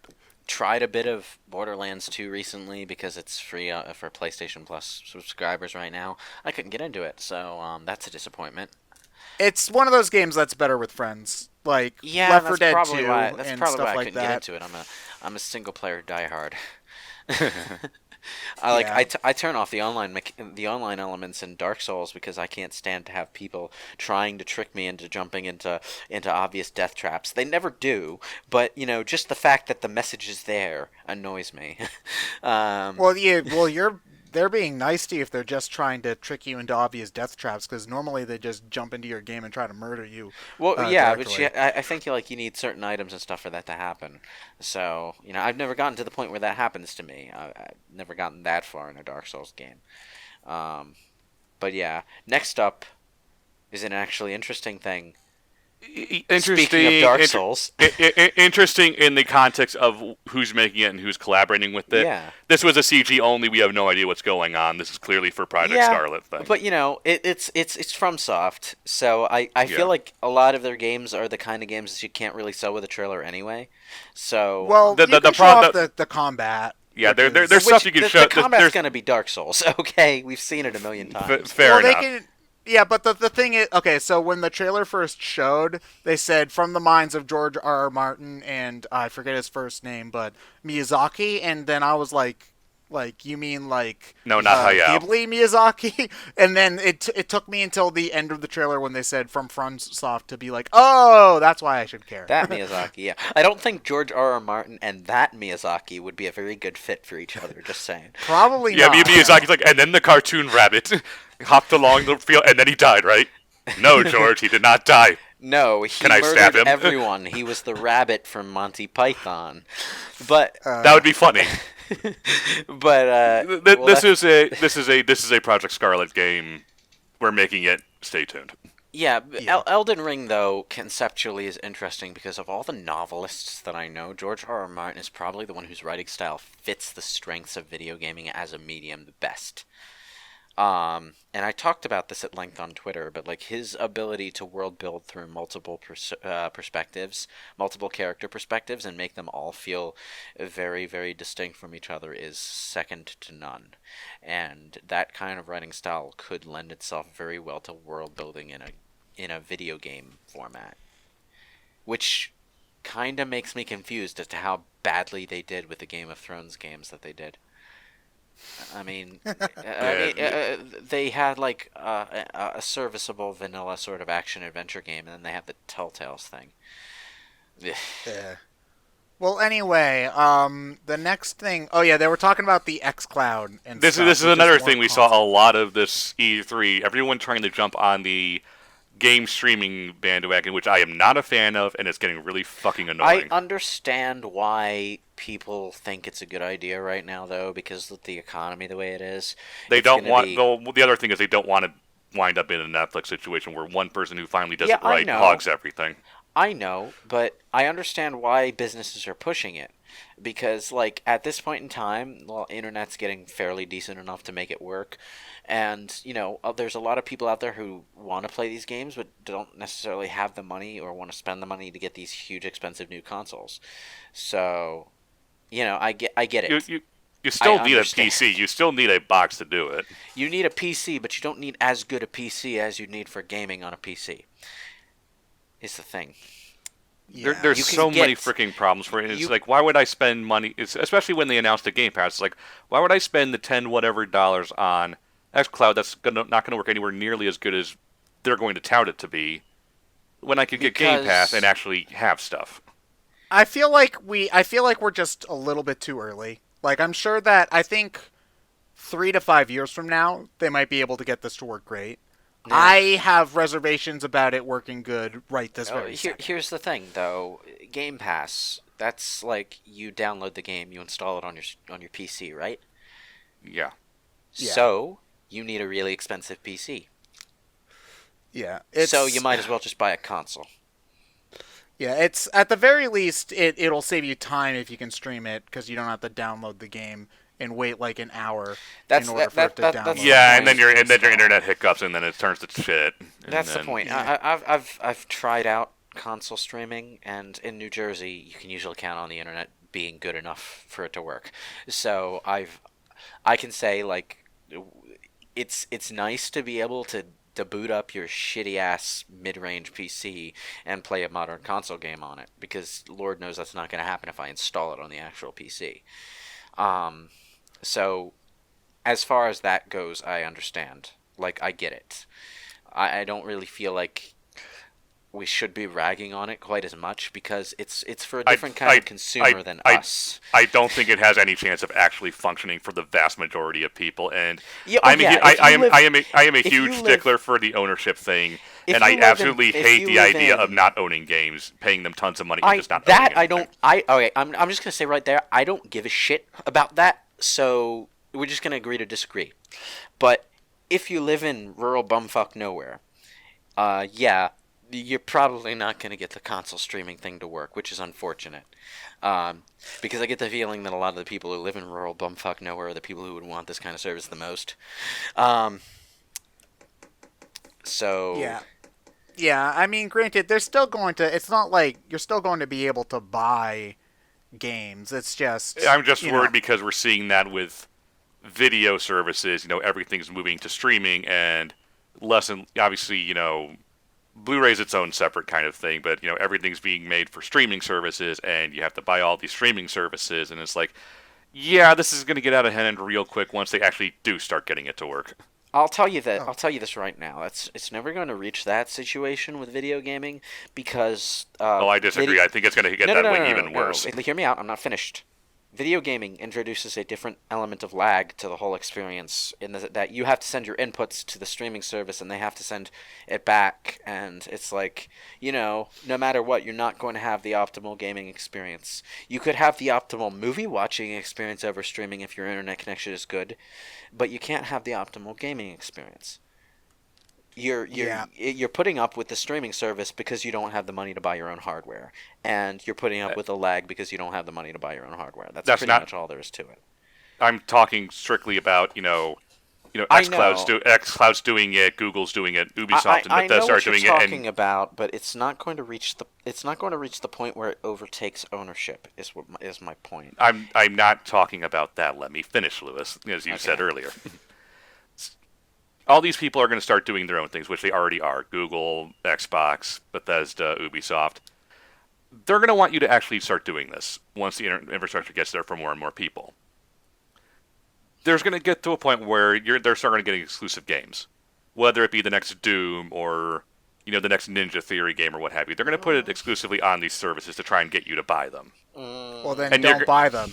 Well, here's the thing. You're going to get to the point where, oh, look, Netflix has their own programming, and Disney Plus has their own programming, and DC has their own programming, and CBS has their own programming. I understand what you mean, but at the same time, because of the whole gameplay experience thing, what I kind of expect is more timed exclusives than actual exclusives. We'll have to see. I don't see that happening, but I don't think any dev or publisher will want to limit their product to a service that is going to limit their product. You'd be surprised. Well, I feel like we're getting into a lot of speculation. Fair's point. We don't know anything about how it's going to go. In any case, I don't feel like the hype is really there because people have just been making fun of Stadia and whatnot, and I haven't heard anybody talk about the xCloud at all. So I feel like it's not, at the very least, they're trying to push it, but people aren't catching on yet. So I feel like, if anything, that means that they'll have to make the service better, which in order to get people to be interested, which is a good thing. In any case, I could say that we could talk about Scarlet, but they didn't really say all that much. Yeah, here's what they said. Basically, a complete backpedal from the Xbox initial tease. It's a gaming first console, which, if you remember how the Xbox One was pitched all those years ago at E3, They gave a lot of techno jargon, which inherently doesn't mean anything. It depends purely on how developers use it. Yeah. The solid state drive is really the only thing that they said specifically, and I'm happy about that because load times. Yeah. They were big on load times, which is great. The problem is Sony kind of already announced that a number of months ago, so you're a little bit behind the news curve on that. Still, it's a good thing. Yeah, no, I'm not disagreeing. The thing is about the Scarlet demonstration was they didn't say anything, despite having the entire E3 to themselves. Which I felt was a big missed opportunity.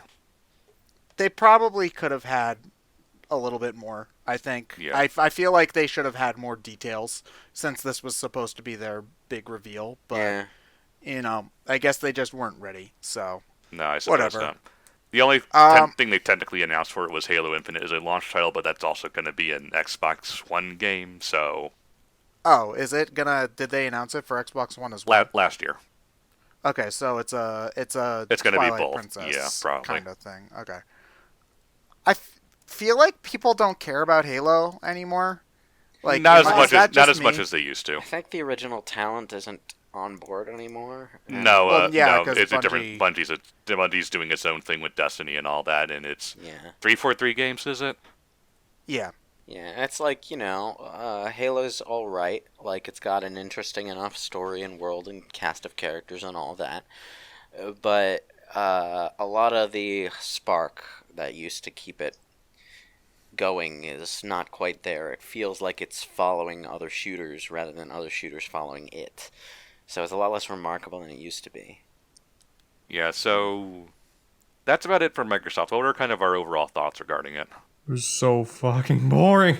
Okay, I figured that's what you It thought woke because me you up. haven't had anything It was to say. it was such a boring, like, I said this before, them seeing that Sony wasn't there and claiming that this was going to be the show to end all shows. They had the most games they've ever shown off at a single conference before. Except 90% of somehow, was stuff we already knew about from last year. A lot of stuff we already knew about. A lot of stuff is also coming to Switch and other consoles. So that removes a lot of hype there. And then to go back to the old way of doing consoles, I guess, quote old, of just, yeah, we're working on one. It's gonna be a thing. Wait until next year to see the thing. And not show anything. Like, what? I can't glean anything. Everyone went into the conference wanting to hear the future, and all we heard of, there are games. Yeah, you know what? It was such missed potential. You brought up a good point, too, that I feel like we kind of forgot about, because on their own merits, each individual game is somewhat interesting. The conference as itself was so boring. 2 hours. 2 hours long. 2 hours. Yeah, so... Screw you. Okay, see, I feel like I made the winning move here. I mean, you missed Keanu. No, I didn't. All I had to do was exist on Twitter to not miss Keanu. Okay. He makes a good point. The moment Keanu's face showed up, he exploded all over Twitter. Okay. Check this out, and then you see Someone green Keanu screens gesture. No, but Keanu gestures to the screen, and then on the screen is Keanu. I knew about Keanu before I knew what game Keanu was in. Okay, so anyway, up next was Bethesda. Yep, Bethesda. Ooh, this was a mess. Yeah, I could feel the cringe, and I wasn't even watching it. I didn't watch it So at all. they started off with a bunch of people saying Bethesda's great, I love their games, and it's like, this is clearly trying to dust over the Fallout 76 stuff. Yeah. And then Todd Howard appears and does his, South Park, we're sorry. Yeah, quite frankly, I can't stand Todd Howard now. Oh, no, like, the memes about Skyrim were cool, but now 2 years in a row we're like, so some people say our games are pretty buggy and they don't really work. Ha ha ha! Like 2 years in a row. It's like, fuck you, Todd Howard. Actually start working on this shit. It's not funny. Yeah, I have a serious bone to pick with Bethesda's little ongoing joke about their own bugs.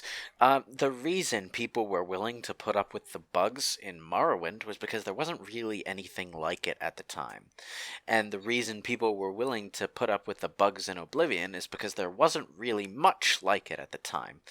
And the reason people are willing to put up with the single funny bug in Skyrim is because having a giant, overhand swing you with a club so hard that you bounce off the ground into the sky is fucking hilarious.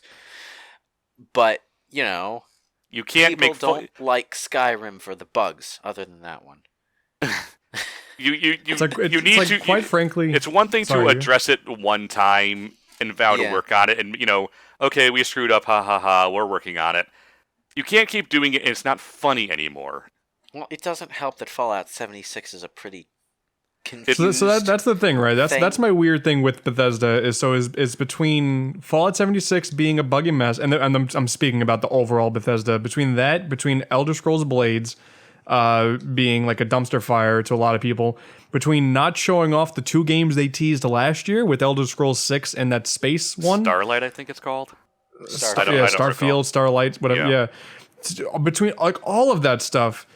And then you have that guy in the crowd who's losing his mind. It's like, Apparently, according to what people are on you Twitter, losing your mind over? Apparently, those people were very fucking drunk. I guess that would have No, to justify that was it. ridiculously aggravating, and they should have been escorted out earlier. My guess was it like I didn't watch were it, those but when the I heard people- about people, There was this one guy. Every other sense, whoa! And he was audible because he was like in the front row. Yeah, So that was the guy people thought was acting, and he was just drunk. yeah. Apparently, yeah. Or he could be both. We don't know. That's that's the perfect analogy for the entire Bethesda thing. Yeah. So I mean, they showed Fallout 76 stuff, which I don't know why they would. Everyone hates the game, and no one is playing it. They're trying to. Dude, they're improve adding it. NPCs. Okay, they're what trying- an Wow! advancement. What originality! It's not like Oh my the- God. Okay, man. here's the thing. They're trying to improve Fallout 76, and I'll give them some benefit of the doubt there because they had a similar situation with Elder Scrolls Online where it was originally quite terrible. And I'm they not giving them the revamped benefit of the doubt because it They- shouldn't have been so terrible to begin with. But go Yeah, on. I know. But they revamped Elder Scrolls Online, and the current iteration is quite a good game. Okay, I won't say it's amazing, but it's quite a good game. And I'll- we give that to Square. So in the interest of not being hypocrites, Elder Scrolls Online can get away with it too. The problem I have with it is that they're doing this twice. Yeah, once you need to learn, and the difference is Elder Scrolls Online is a straight up MMO. Yeah. Well, Fallout 76 is what, some hybrid. It's a live Multiplayer. it's a live service game. Yeah, okay, I've always been more bitter about the stuff they do wrong with Fallout than the stuff they do wrong with Elder Scrolls because Fallout has like a very specific pair of really good games attached to it, and just seeing another developer completely take the franchise in another direction that isn't half as good, it has always That's bothered being me. generous. Yeah, it's always bothered me. Not enough that I don't like Fallout 3 and Fallout 4, but enough that Fallout 76 actively pisses me off. But Lewis, Battle Royale mode. Yeah, man. Wait, did Battle they Royale. actually add a? Yeah, Yes, they added, and Battle they made it such a big deal after the announcement. Battle Royale mode is the last thing that should ever touch the Fallout series. I'm sorry. Well, it's coming. You see, They- I You get go. why they might want to salvage it because, especially with a game like that's intended to be supported for years, you can't to your investors just dump it and start over, or not dump it. And Yeah, they start can. That's over, what they but- did with Final Fantasy 14. I mean, well, I'm saying that they shouldn't dump. I misspoke because I was going to say dump it and move on to the next project, which is Yeah. probably what they should try to Well, do. Is yeah. Well, they probably won't make a Fallout 5 until they're finished with Elder Scrolls 6 anyway. Because, Probably. they've been using Fallout as their experimenting ground for stuff they'll do in Elder Scrolls. So, yeah. They'll probably wait until they have other ideas to mess around with before they do that. so you're saying we're getting a battle royale Elder Scrolls now? God. Okay. I'm pretty sure there's PvP in Elder Scrolls Online. But, I don't care what weird things they do to Elder Scrolls because Elder Scrolls was always their franchise. And it was never, super heavy on roleplay to begin with. So, okay, I'll say Fallout 2 is better than Fallout 3, but I won't actually agree with Daggerfall is better than Skyrim. Daggerfall is bigger than Skyrim, but that's not necessarily better than Skyrim. It's older than Skyrim. So old that comparing the two is weird. But yeah. I kind of rambled off in a weird direction there, but the Anyway, point is- moving yeah. on. Anyway, moving on to Wait. one of the two highlights of the actual thing. Wait, is this the thing where the it's spooky? Yeah, Yeah. Ikumi Nakamura, who is just a I treasure couldn't tell you now. anything about the game, but I think she it- sold me on it. She sold it well, and it helps that you have Mikami attached to it, which helps. It has Shinji it, Mikami, right? yeah. Ikumi Nakamura is basically his protege, so she's Yeah. in charge of this. So, also, I'm glad that everyone else made the same Oliver Queen jokes I made. It's spooky. It's They- spooky. you see, So- I can't. You see, you can't give Bethesda that much crap because that line was great. So Well, it's not really Bethesda. It's a studio that just happens to be owned by Bethesda. Yeah, that's a lot of what Bethesda's content is these days. Studios that are owned by Bethesda. It's like EA, except they haven't gone quite as far down the dark path yet. Yeah, I mean, it looks like an interesting enough idea. We'll just have to see where it goes. But Mikami's on board. That's a good sign. You know, Ikumi Nakamura is just a treasure already. So we'll see how it goes. We got a lot more cringe about people talking about how great Bethesda is and no one's buying it. I think one of my Was this favorite like lines a- of the whole thing was Bethesda being like, "Remember Fallout Shelters? That has over 160 billion downloads or whatever the hell. Not how many players, Just downloads. but how many people downloaded it. Yeah, That means nothing. That means I have absolutely a feeling nothing. that a lot of those were Swagbucks downloads. Where you Probably. just download it, get to level 10, and then drop the game like a bad habit, and then realize Swagbucks didn't really detect that, so you're not getting your Swagbucks anyway. Yeah. Next, they showed an Elder Scrolls Online expansion, I guess. I don't really know. It was a big fancy CG trailer that didn't say anything. Probably an expansion, yeah. Probably. Did it sound like it was named after a place? Probably. 'Cause I that's- don't remember. that- yeah, I don't that's- remember what it's called. That's Elder Scrolls' MO, is they name their things after their games after places within the world. So Yeah. Well, next up we have. Remember how all gamers like us like to play mobile games? ugh. Oh, I heard about This- the Commander. I Commander. was This- so This upset. insults me because my I was first so ever upset. video game before Sonic Spinball was Commander Keen. Don't you want to play a shitty mobile version? No, Dude, it looks I so don't. bad. But they had a fancy theme song where they don't give a fuck. Like I would have accepted it if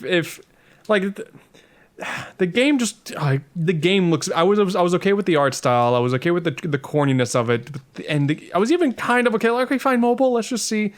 There's like this weird kind of tower defense thing. It's also ridiculously slow looking and unwieldy. The creator of Commander King went on Twitter and was like, yeah, no, that ain't it. Oof. Like he disavowed the newest creation. That's never a good sign. No. That's a big oof. I was hoping for just make a new Mega Man game with Commander Keen. That's all you literally have to do. do. Doesn't have to be a physical thing. Just a $10 eShop game, whatever. Would have been great. But But you can't have nice things from Bethesda anymore. no. Okay. Well, we can. One thing Yeah. at the end. We had more Rage 2 content, which I've heard nothing about because I don't know anyone who's played it. Rage- So I gotta talk about that. Who did anyone here watch it on watch E3 on YouTube? No, I watched it on I Twitch. watched Nintendo. But that's Okay, so the most amazing thing in the world happened during the Rage 2 trailer. Randomly, it was playing the Wii Shop theme, Delfino Plaza theme, and Megalovania. I thought I was losing my mind because I was having a little bit to drink during it, and both me and my best friend just looking at each other like, what in the absolute hell is going on? And then Rod Sterling walks into the room. And so what had happened was one of the sound guys accidentally played his demo thing that he was using to test to see if the audio Played worked. his playlist. Oh no. And so me and a bunch of buddies are talking, and I'm just like, is that the Wii Shop? What is the Wii Shop? And then it cut to a new feature thing in the Rage 2 trailer, and Delfino Plaza started playing, and I'm like, what is going? I freaked out. Well, I it's one way couldn't to draw tell you attention. anything about what the trailer had because I was losing my mind. It's one way to draw attention to the game. But if I remember correctly, Rage, the original Rage, was a sort of experimental thing that id Software did before they got back to Doom that had potential, but was on one of those squandered potential kind of games. So I've heard that Rage 2 is a decent game that has good shooting. You mean Rage but- 1? Well, no, Rage 2. It's already out. even. This is expansion Oh. stuff. Oh, okay. Yeah. It's out already. Like, I I've just don't know anyone who's actually played it. I've heard that the shooting in Rage 2 is good, but it's also trying to be like a big open world and stuff like that, and all of that stuff isn't as good. So just wait for Doom then. Kinda, yeah. All right, so then we got more Wolfenstein stuff, which is fine. And they already announced the Wolfenstein game before that. Yeah, the Youngblood was announced last year. So. Youngblood was. I don't know about the VR stuff. Yeah, the Youngblood was definitely announced last year, so that's another on the list of things we technically already saw from last year. Okay. Then we had the CG trailer Deathloop thing, which could be interesting. I don't know. We'll have to see how the game actually works. Because the trailer was just, everyone revives on this island thing, and they're just trying to kill each other to stop the loop. Which, again, could be interesting. We don't know anything about the actual game, so I'm putting it on the maybe pile. That does sound like an interesting concept, but we'd have to see how it turns out. Yeah. Okay. Then we had more Bethesda shilling by the same group of people video. And then Bethesda has its own streaming service, which they tried to demonstrate. It had a lot of lag. If you actually washed your hands compared to what you was playing on Doom, there was a decent amount of latency. Of course there is. Yeah. Because, yeah. They they showed off... They really should... I'm sorry, I'm yawning. It's a boring topic, I'm sorry. They really shouldn't try to demonstrate these things at E3. Like, they really shouldn't. They should have a dedicated, connected computer, like, in a house that has decent internet connection. Well, they're trying to make it seem like, you can play it on your phone, anywhere you want. See, they did the same thing when they first shut off Stadia like a month ago, and they didn't listen because the same thing happened. Yeah, it's like, no, that's not how it's going to work, guys. The only way you're going to get this to work is if you have a PC hardwired to a connection. Not necessarily. Like, your Wi-Fi potentially has the speeds, but it's going to be way too intermittent. If you have dual band Wi-Fi, or if you have a mobile hotspot from your PC and you're playing like in the next room over, you could potentially do some decent stuff on your phone with it. But that's like very situational stuff, and I think too situational for the average consumer. Yeah, at that point, just sit out. Wi-Fi. Yeah, at that point, just sit at your computer. Yeah. Well, people want to play in their beds and stuff. Some people don't have their own television in their own room, that kind of thing. It's the Japan problem, but not quite as big over here. Anyway, we'll moving on to the one good thing, Doom. Yeah, everyone is was the only gushing game over that Doom mattered. Eternal.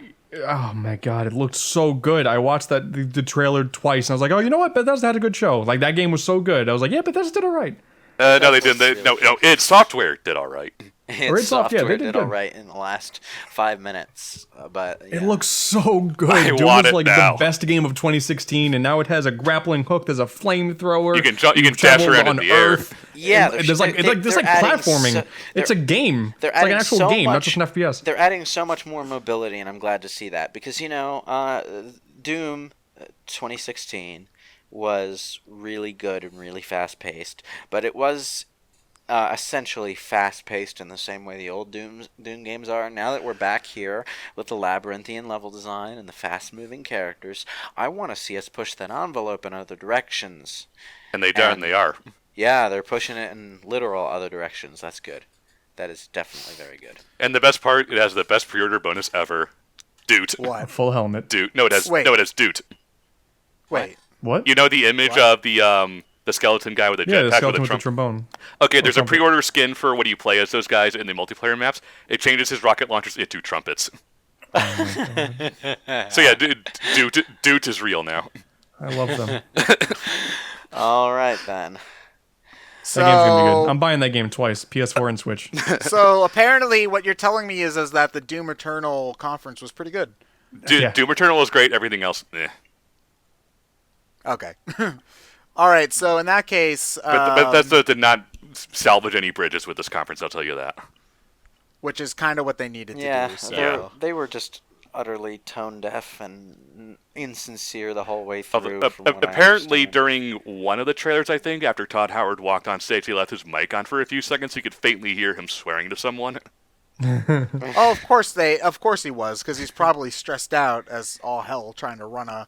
Well, to be fair, like even if a conference or like a convention event that we were doing went well, if it lasted that long, I'd be probably swearing when I get off stage too, even if it went well. So yeah.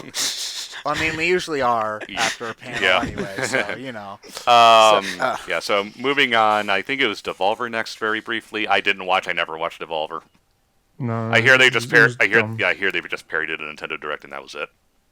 Yeah, I mean they're fun to watch because it's just wacky ridiculousness. But in terms of game announcements, it was really light. Nothing. Yeah. Okay. They had So- like 2 or 3 interesting looking things, but nothing like it was like it's more indie games. All right. So next, Limited Run had a small thing, which is nice of them to have. I only put down the things I think that would pertain to our interest. So we have Freedom Planet on PS4 Switch for physical versions, which is nice. Oh, Well, that's physical neat. versions. I was wondering why, because I already have it Do on we- PS4, don't I? Yeah. Do we Limited? Do we know when 2 is coming out for Freedom Planet? No clue. No, No clue. Okay. Turok 1 and 2 are physical version on Switch. Nice. that's neat. Cool. Yeah. And Opens the door for like Final Fantasy 7 and 9 to get physicals. Yeah, which I'd be down for. Limited Run is also doing physical versions of PS4 Switch of classic Star Wars games like Bounty Hunter, Shadows of the Empire, NES, etc. That's interesting. Bounty Hunter's already on PS4, I think. Yeah, but it's more importantly like Shadows of the Empire and much older stuff. Oh, yeah. No Rogue Squadron. That was upsetting. Yeah, that was a bit disappointing. Unfortunate. I think the Rogue Squadron may have something to do with Nintendo more than anything. Maybe. Oh yeah, that's true. Because I forgot that they at least published 2. I think I think so. so, or had something to do with 2. Le- I'm yeah, a that's physical neat. collector, so limited run stuff it does appeal to me. And as a Yeah. Switch collector, they had announced like 10 or so Switch games. They announced a 3DS game too. yeah, that was Oh weird. yeah, I remember seeing that. So that's they said they're going to be doing multiple. So officially the 3DS is dead, but limited run will pump out. Well, to some be stuff. fair, they've been doing that with the Vita for like 3 years now. Yeah, it's just neat to see the 3DS join. Like, I'm interested to see what games even qualify to like, because there's a lot of stuff, good stuff on the eShop. So it'll be interesting going forward. 3DS at is not least 100% there's dead. a niche for the 3DS to exist in after its death because of the 3D gaming for people who are into that kind of thing. Yeah. You know, so at least it has that going for it. I guess. Yeah. But We're pushing about an hour 45 here, so I think we'll call it here and then move on to the rest of the stuff. so yeah, so in part 2 we'll be talking about The rest of the stuff. Ubisoft and the stuff that you actually care about. Yep. So, Oh, and also the rest of the stuff that was at the Square Enix. Yes. Yeah. Anyway, Yeah, see you all in right. that video.